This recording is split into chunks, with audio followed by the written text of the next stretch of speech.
चीते को लेकर देश में क्या हुआ, 2 साल बाद हम कहाँ खड़े हैं, करंट स्टेटस क्या है चीतों का।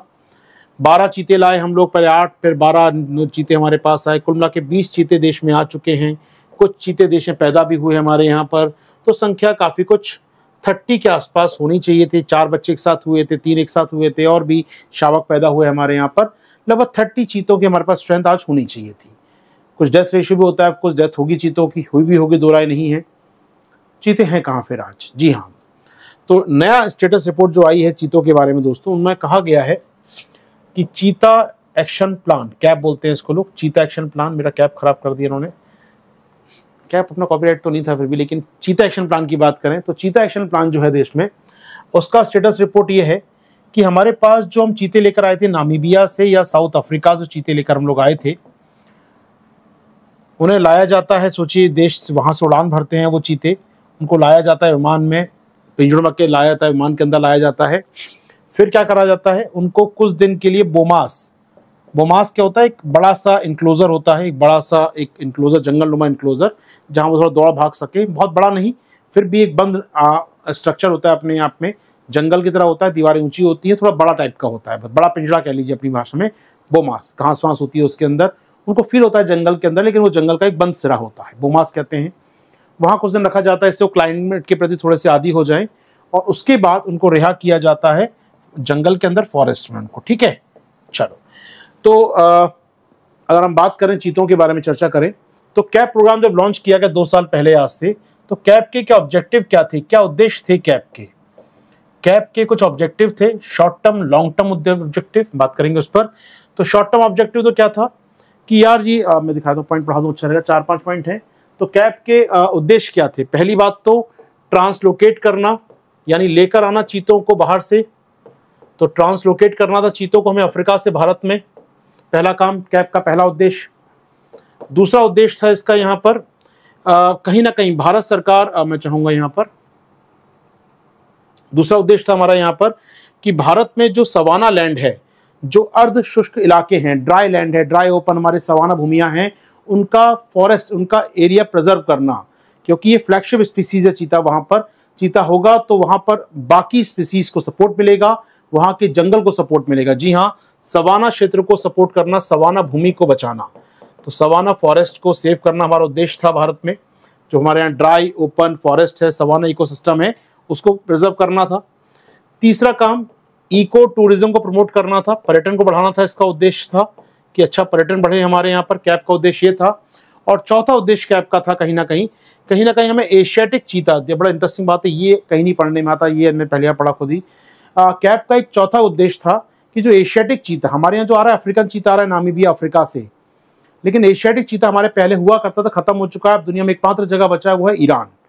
तो ईरान को असिस्ट करना, ईरान की मदद करना फॉर एशियाटिक चीता कंजर्वेशन, ये हमारे कैप का उद्देश्य है कि ईरान के साथ मिलकर ईरान को कंसल्ट करेंगे, क्या उसके चीते यहाँ पर लाए जा सकते हैं, क्या कुछ वो सैंपल हमको देगा भारत के लिए, उस पर चर्चा करना ईरान के साथ। तो एक बड़ा इंटरेस्टिंग एस्पेक्ट ये भी था, to India plan to assist the government of Iran to conserve और protect the international conservation community wish conserving the Asiatic cheetah. जी हाँ, तो ईरान को सपोर्ट करना, ईरान का सहयोग करना फॉर एशियाटिक चीता पर्पस के लिए हमारा ये भी उद्देश्य था। तो कैप के 4-5 बड़े उद्देश्य हमको दिख रहे हैं यहाँ पर।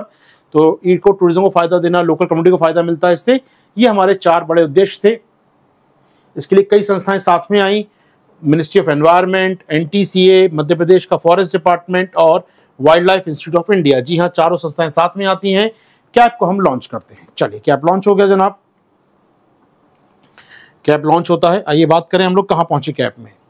तो जो प्रोग्राम हमने लॉन्च किया दोस्तों, क्या हुआ क्या है, तो हम बात करते हैं बोमास में रखा हमने, लाके पहले कुछ दिन बोमास में रखा, और बोमास के बाद हमने रिहा किया इनको जंगल में, इनको रिलोकेट किया, ट्रांसलोकेट किया। जब जंगल में गए हमारे 12 चीते, फिर 8 चीते जंगल में गए, जब ये इनमें डेथ रेशियो बढ़ने लगा, इनकी डेथ होने लगी अननेचुरल कारणों से। किसी को संक्रमण हो गया, किसी का पेट में दर्द हो गया, किसी को रेनल इन्फेक्शन हो गया, किसी की हड्डी टूट गई, कोई बह गया, मतलब अजीब अजीब घटनाएं हो गई यहाँ पर। चीते आमतौर पर ड्राउन नहीं करते, बह गया लेकिन एक चीता, कोई बात नहीं। तो यहाँ पर डेथ हुई चीतों की बड़े स्केल पर, और जब डेथ का कारण समझ नहीं पाते, डेथ क्यों हो रही है यार, कोई रीज़न है, बीमारी है, क्या हो रहा है, तो हमने क्या किया, इनको दोबारा बोमास में लेकर आ गए सारे। आज के यहाँ दोस्तों सारे के सारे जो चीते हम लेकर आए थे वो सब बोमास के अंदर रहते हैं, यानी आप बोमास में रख रहे हैं तो चैलेंज नंबर दूसरा चालू होता है। तो स्टेटस क्या है राइट नाउ, सभी चीते जो हम लेकर आए थे वो या तो मर चुके हैं या बोमास में हैं, या तो वो मर चुके हैं या तो वो मर चुके हैं कहीं ना कहीं, या एक्सटेंडेड कैपेटिविटी ऑफ द चीताज, जी हाँ, या वो अभी भी बोमास के अंदर ही हैं, उनको रिहाई नहीं किया गया। तो 2 स्केल पे हमारा स्केल चेक कर सकते हैं। अब आते हैं, क्या ये जो बोमास में है ये ठीक आपको लगता है प्रिजर्वेशन है? कि चिड़ियाघर में रखा हुआ चीता आपको लगता है ये वो सारे काम कर पाएगा जो हमने यहाँ तय किए थे? ये क्या सवाना लैंड बचा पाएगा? क्या वो इको टूरिज्म बढ़ा पाएगा? नहीं, बोमास देख ही सकते हैं आप आकर। तो क्या सही है चीते को बोमास में रखना? तो जना बात आती है बोमास में नहीं रखा जाना चाहिए। नामीबिया सरकार ने रिटर्न गाइडलाइन लिख के दी थी हमको कि बोमास मैक्सिमम 3 हफ्ते का होना चाहिए, 3 महीने का। इसके बाद आपको चीते को रिहाई करना पड़ेगा, ये वरना चीता कोई काम के नहीं रहेगा। इनका कहना था नामीबिया गवर्नमेंट का, वाइल्ड कैट जो होती है चीता, ये होता है अगर लंबे समय तक बोमास में रहे तो इसकी नेचुरल इंस्टिंक्ट खत्म हो जाती है, शिकार करने की प्रवृत्ति खत्म हो जाती है, ये स्ट्रेस में चला जाता है, और स्ट्रेस में जाने के बाद ना तो बाहर जाके शिकार कर पाता है जंगल में ये, और ना ही ब्रीडिंग करने में सक्षम हो पाता है। यानी बोमास में रखे रहेंगे, क्वारंटीन में रखे रहेंगे लंबे समय तक, तो इसकी शिकार करने की, प्रजनन करने की क्षमता खत्म हो जाएगी। तो 2 ही ऑप्शन बचेंगे, या तो उसको मार दीजिए फिर इस चीते को, या चिड़ियाघर में रख दीजिए। जी हाँ, ये कहा था नामीबिया सरकार ने, इन चीतों को छोड़ा नहीं जा सकता। और हमारे यहाँ चीते हैं वो अब उनको लगभग साल भर हो गया है वो बोमास के अंदर हैं। तो ऐसे में इन चीतों को तो नहीं छोड़ा सकता, सामने आ चुकी है बात। ये सरकार माने या ना माने, ये चीते नहीं छोड़े जा सकते हैं, ये बात क्लियर बात है अब, क्योंकि इनको एक्सटेंड कर चुका है, फिर लंबा समय इनको हो चुका है बोमास के अंदर। आइए दोस्तों बता दूं कुछ बातें मैं आपको यहाँ पर। तो यहाँ पर कैप में भी कहा गया है, कैप के नियम में कहा गया कि बोमास में हम लोग 1 से 2 महीने ही रखेंगे। ये कहा गया 1 से 2 महीने रखा जाएगा बोमास के अंदर। नामीबिया ने 3 महीने कहा था कि 3 महीने मैक्सिमम बोमास में रखना, उसका छोड़ना ही पड़ेगा आपको। लेकिन हम देख रहे हैं यहाँ पर 12 महीने के आसपास हो गए हैं, लेकिन वो अब अभी भी कैपेटिविटी में है, अभी भी बोमास के अंदर है। अब सोचिए 12 महीना, 1 साल से बोमास के अंदर रह रहे हैं, वो चीते क्या छोड़ने योग्य होंगे? नहीं। यानी कि ये जो चीते हैं अब ये, या तो इनको मार दिया जाएगा, यूथेनेशिया दिया जाएगा इनको, या इनको चिड़ियाघर में भेज दिया जाएगा, वहाँ उनको कैपेटिविटी में रखा जाएगा। याद रखिएगा, भारत सरकार गुजरात के बन्नी घास के मैदानों में एक कैपेटिव ब्रीडिंग सेंटर तैयार कर रही है चीतों के लिए। अब इसको लिंक कर पाए, इन चीतों को यहाँ लाया जाएगा, इनके बच्चे जो अगली जनरेशन होंगे शायद कैपेटिव ब्रीडिंग कराई जाएगी इनसे, और उनको शायद जंगलों में छोड़ा जाए, ऐसा सरकार का प्लान दिख रहा है पिछले कुछ दिनों से हमको यहाँ पर। तो ऐसे में क्या सफल कहा जाएगा? मैं कहूँ यहाँ पर नामीबिया सरकार ने क्लियर कहा, इनकी पॉलिसी क्लियरली कहती है restrict the captivity period for the wild large carnivores to 3 months. जी हाँ, 3 महीने से ऊपर नहीं रखना चाहिए आपको इसके अंदर, बोमास के अंदर। हम रख रहे हैं 12 महीने से ऊपर हो गया है। तो ऐसे में 2 ही ऑप्शन बचते हैं हमारे पास, या तो यूथनाइज कर दें, इनको मार दें अपने हाथ से, या फिर परमानेंटली इनको कैपेटिविटी में, परमानेंटली बोमास या परमानेंटली चिड़ियाघर में डाल दें इनको। ये 2 ऑप्शन बचते हैं आपके पास। तो सरकार बना रही जो कैपेटिव ब्रीडिंग सेंटर बन्नी घास के मैदानों गुजरात के कच्छ के रण में, वो शायद इस काम आ सकता है, भविष्य की बात है ये। तो चलिए अब आते हैं क्यों डेथ हुई चीतों की, क्यों मरने लगे चीते।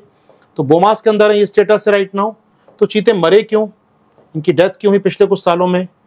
तो कई रीजन दिए गए इसके पीछे। एक रीजन समझ में आया यहाँ पर कि भारत का जो ठंड थी यहाँ पर, उसको सहने में असक्षम थे, क्योंकि ये चीते गर्म इलाकों से आए थे और भारत में ठंड का इलाका काफ़ी ज़्यादा होता है, तो ऐसे में शायद सर्वाइव नहीं कर पाए इंडिया की ठंड में, ये एक रीज़न रहा। दूसरा रीज़न कहीं ना कहीं हमने देखा यहाँ पर जो सामने आया वो था कॉलर। हालांकि सरकार नहीं मानती है, लेकिन कई एक्सपर्ट ने कहा कि जो कॉलर बांधी गई थी, रेडियो कॉलर लगाई गई थी, वो जो पॉलिस्ट्रीन की थी रेडियो कॉलर, इससे गले में इन्फेक्शन हो गया इनके। भारतीय जानवरों में लगाई जाती है, भारतीय जानवरों गले में इन्फेक्शन होता है, लेकिन भारतीय जानवर धीरे धीरे उसके यूज टू हो गए हैं। जो वायरस यहाँ पनपते हैं, जो बैक्टीरिया यहाँ पनपते हैं उनके, वो उनकी इम्यूनिटी उनके अंदर आ चुकी है लड़ने की। ये बाहर से आया था, इसमें वो इम्यूनिटी नहीं है, वो प्रतिरक्षा तंत्र नहीं था जो भारतीय चीतों में दिखता है, भारतीय नॉट चीतों में, भारतीय हाथी में, भारतीय शेरों में, भारतीय टाइगर में दिखता है। और ये वो इलाका होता है कॉलर का जिसे अपने जीभ से चाट कर साफ भी नहीं कर सकते हैं। तो ऐसे में कहीं ना कहीं इनको इन्फेक्शन हुआ, उससे डेथ हुई यहाँ पर। तो कुछ लोगों का मानना है कि जो रेडियो कॉलर पहना था गले में इन्होंने, उससे डेथ हुई। कुछ लोगों का मानना है कि आप खराब पीस ही लेकर आए थे वहाँ से, जो चीते लाए थे उनमें ही क्वालिटी खराब थी। आपने, ये राइटर कहता भी एक जगह पर, यहाँ पर उन्होंने कहा भी एक जगह पर, तो जब utmost care should be taken to assess the choose individual animal. जब आप चूज कर रहे हैं ना, तभी ढंग से केयर करो कि हेल्दी लेके चलो, क्योंकि वहां जाके सर्वाइव करना है इनको, वहां जाकर नए एनवायरनमेंट में सर्वाइव करना है। तो हेल्थी इंसान हेल्थी चीते लेके चलो। हमने क्या किया सुनेंगे यहाँ पर। लगातार हम बात करें, जो यहाँ पर हम देखते हैं दोनों एंड पे फेल रहे हैं कहीं ना कहीं। हम जो चीते लेकर आए वो बीमार थे, इनमें 2-3 चीते बीमार थे। एक मादा चीता थी, उसमें रेनल इन्फेक्शन था वहीं से, तो ऐसे वो सर्वाइव नहीं कर पाए। तो एक तो चीते लाए हम खराब, ऐसा आरोप है, मैं नहीं कह रहा हूँ, ऐसा आरोप है। और दूसरी बात यहाँ पर one of the cats are India we are responsible deploying, जब वो यहाँ पर आ जाती है तो फिर हमें केयर करनी थी, जो हम केयर नहीं कर पाए इनकी। तो दोनों फ्रंट पर हम लोग फेल हुए हैं कहीं ना कहीं जो हेल्दी चीते हमको लाने चाहिए थे वो नहीं ला पाए, और फिर हमको जो केयर करनी चाहिए थी इनकी वो नहीं कर पाए हम लोग यहाँ पर।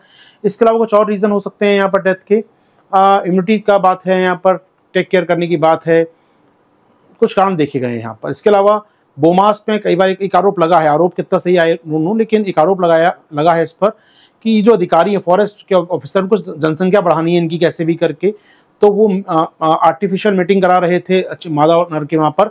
ऐसे में अटैक किया मादा चीते पर नर ने, उसको मार दिया। तो निश्चित तौर पे ये भी एक एग्रेसिव रूप है कि आप नेचर के संग छेड़छाड़ कर रहे थे, आर्टिफिशियल ब्रीडिंग कराने का प्रयास कर रहे थे, जबकि नियम होता है कि आप छोड़ दीजिए जंगल में दोनों को, उसके बाद नेचुरल मैटिंग होने दीजिए उनके बीच। लेकिन आपने आर्टिफिशियल करने का प्रयास किया, अटैक किया मादा चीते पर, नर चीते ने, उसके मौत हो गई यहाँ पर। तो कहीं ना कहीं गैर जिम्मेदार तरीके से इनका ट्रीटमेंट या गैर जिम्मेदार तरीके से इनकी केयर करना या नॉन साइंटिफिक वे में केयर करना, मैं कहूँ तो अच्छा रहेगा। जो राइटर ने अच्छे शब्दों में कहा यहाँ पर, क्या कहा राइटर ने, once the cat in India, Bharat में जो बिल्लियां या भारत में चीते आ जाते हैं, we are responsible deploying the best available knowledge and the management practices. हम ये करने में फेल रहे हैं। There have been failure on both these front. जी हाँ, खराब चीते लाए और जब लेकर आए उनको ढंग से नहीं रखा हमने। तो निश्चित तौर पर ये हमारी कमियां रही हैं चीतों की डेथ के पीछे। अभी कुछ हो सकता है, क्या प्रोजेक्ट चीता सफल है या असफल? आशा जी क्या कहेंगे? सफलता के लिए माना गया था 2 criteria, short term, long term. Short term में कहा गया था 1 साल बाद 50% चीते भी जिंदा रहे तो माना जाएगा सफल रहा शॉर्ट टर्म में, और लॉन्ग टर्म में इतनी पॉपुलेशन हो जाए चीतों की ये अपने इकोसिस्टम को सेल्फ सस्टेन कर पाए, बाहर से हमको और ना पड़े, इनकी संख्या बढ़ती जाए, थ्राइविंग संख्या हो जाए और इकोसिस्टम को सपोर्ट करें। जिन उद्देश्य को लाया गया है कि सवाना फॉरेस्ट बन जाए, सवाना इकोसिस्टम बढ़ जाए, इनकी आबादी सेल्फ सस्टेनेबल हो जाए, तब कहा जाएगा प्रोजेक्ट सफल हुआ 15 से 25 साल के बीच में। तो शॉर्ट टर्म 1 साल, बाकी 15 से 25 साल। तो 1 साल बाद आधे चीते हैं, चीते तो बचे हैं अभी, ये 12-13 चीते बचे हैं जो 20 लाए थे, लेकिन वो सब कहाँ पर है? बोमास में है। तो लाना या ना लाना एक ही बात है फिर तो अपने आप में। चिड़ियाघर में ला के रख दे तो भी 20 के 20 बच जाते हैं यार फिर तो। दूसरी बात यहाँ पर है ये कि 15 साल बहुत लंबा समय, we can't say long term कितना बचेगा, लेकिन शॉर्ट टर्म में आप देखें तो शॉर्ट टर्म में इसको सफल नहीं कहा जा सकता जो सरकार मानती है यहाँ पर। तो शॉर्ट टर्म हमारा गोल क्या था? कम से कम 50% चीते सर्वाइव करें पहले साल के बाद। तो सरकार ने कहा 20 में से 12 बचे हैं, लेकिन बोमास में है तो क्या मतलब उनके होने का यहाँ पर। और लॉन्ग टर्म सक्सेस है यहाँ पर कि जो आपने कहा इकोसिस्टम सर्वाइव करे, इनका सर्वाइवल रेट खुद हो जाए, खुद की आबादी बढ़ जाए इनकी, वो लॉन्ग टर्म की बात है, वो रिजल्ट हमारे पास अभी नहीं है। ये है दोस्तों चीते पे बातें आपके साथ। तो एक पुराना PDF मैंने पढ़ाया था कभी ज़माने में, 27 अगस्त लास्ट ईयर पढ़ाया था इस समय, लगभग लास्ट ईयर जब चीता प्रोजेक्ट को 1 साल हो रहा था तब मैंने बात की थी, जब चीतों की मौत बहुत ज़्यादा हो रही थी। काफ़ी अच्छे आर्टिकल्स पे आए थे उस समय दोस्तों, और उसमें से एक मैंने शामिल किया था अपने इस पढ़ाने के दौरान, और मेरे पास अभी है, मैं लेकर आया हूँ उसको आपके लिए। शायद आज पुरानी वीडियो है, आपको शायद दिखाई दे या ना दे, आई डोंट नो, लेकिन एक बार चेकआउट कर सकते हैं हम लोग यहाँ पर। प्रोजेक्ट चीता क्या है मैं शेयर कर दूंगा, उसको पढ़ लीजिएगा, सारे पॉइंट्स इसके अंदर हैं। बोमास क्या होता है लिखा है इसके अंदर दोस्तों, समीक्षा की आवश्यकता क्यों है, रेडियो कॉलर पहनी, इन्होंने रेडियो कॉलर पहनने से डेथ हुई यहाँ पर, पॉलीस्टाइरीन से बनी होती है लिखा है इसके अंदर। कहीं ना कहीं मानसून की नमी जो आई हमारे यहाँ पर, नमी में जो वायरस फैले, बैक्टीरिया फैले, वो नहीं डील कर पाए यहाँ पर। ठीक है, इसके अलावा दोस्तों हमारे यहाँ पर कहीं ना कहीं जो भारतीय जानवर हैं हमारे, वो हमारे इम्यून है हमारे बैक्टीरिया के प्रति, जबकि ये नहीं थे कहीं ना कहीं। तो निश्चित तौर पे हमारे यहाँ पर चीतों को देखना होगा। सरकार का कहना ये है कि बहुत कम समय था, मुझे याद है लास्ट सरकार ने कहा था कि बहुत कम समय, 1 साल पूरा भी नहीं हुआ है, हम क्या बोलें, अब तो 2 साल पूरे हो गए, अब क्या बोलें। अब कोई नहीं बोल रहा, आज किसी ने कुछ नहीं बोला है, सब चुप हैं, सबका कहना है सब बढ़िया जी। ठीक है दोस्तों, चलिए तो चीते की बात कर रहे हैं। यहाँ पर लगातार डेथ हुई हमारे यहाँ पर मादा चीता पर हमला किया, बताया था मैंने आपको। बच्चों की कुपोषण से मौत हो गई, गर्मी से मौत हो गई, बच्चों की यहाँ पैदा हुए, यहाँ पर हृदय संबंधी समस्याएं हो गई, यहाँ पर जानवर झड़प में घायल हो गए, व्यक्ति दक्षा की मौत हो गई वहाँ पर। तो कहीं ना कहीं निश्चित तौर पर डेथ हो रही है चीतों की, चिंता थी हमको, इसलिए बोमास में डाल दिया लास्ट ईयर हम लोगों ने, और बोमास में डालकर सब सेफ हैं यहाँ पर 1 साल से। लेकिन क्या मतलब बोमास में लाने का उनको। ठीक है दोस्तों, चलिए, तो दोस्तों कैसा लगा ये वीडियो आपको बताइए कमेंट बॉक्स में। आप ज्वाइन कर सकते हैं मेरे संग मेरी करंट अफेयर्स क्लासेस दोस्तों, जो उपलब्ध हैं जीएस विद आशीर्वाद ऐप के ऊपर, जहां डेली क्लास होती है और नोट्स प्राप्त होते हैं। इसके अतिरिक्त आप जुड़ सकते हैं ऐप पर हमारे पीटी और मेंस के विशेष कार्यक्रम पर। लॉग इन कीजिए हमारी ऐप पर। Thank you.